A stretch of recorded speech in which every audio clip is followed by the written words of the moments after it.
Update tayo mga kalapatids at wala pa rin yung dinerby natin sa club natin na nira pa.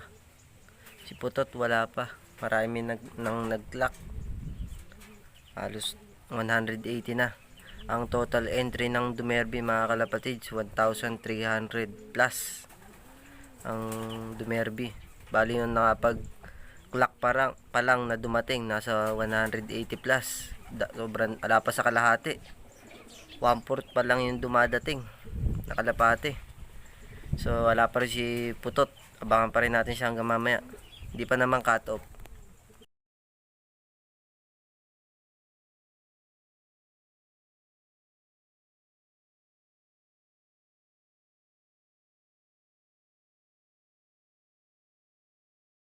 A few moments later.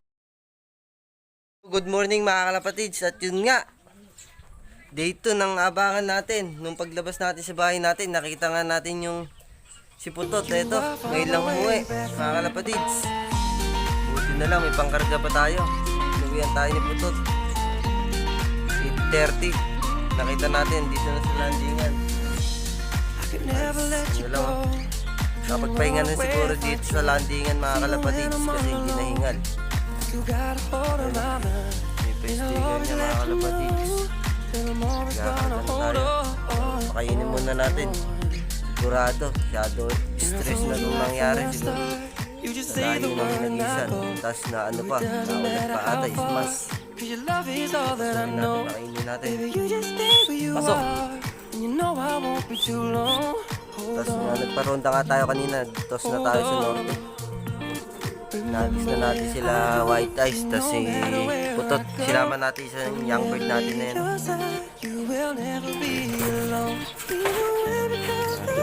Pagod na to sigurado. Kapagpahinga na siguro dahil nakita natin ni hindi na bukay ito ka eh. So pakainin muna natin. So bigyan na natin pagkain niya. Silip muna. Parang mali yung katawan niya. Kasi halos upak na.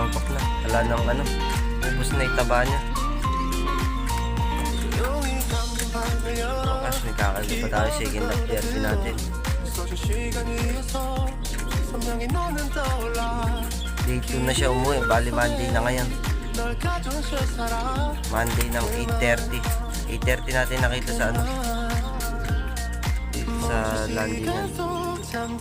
Lumatarap pa sa atin yung isa natin yun. I-average natin.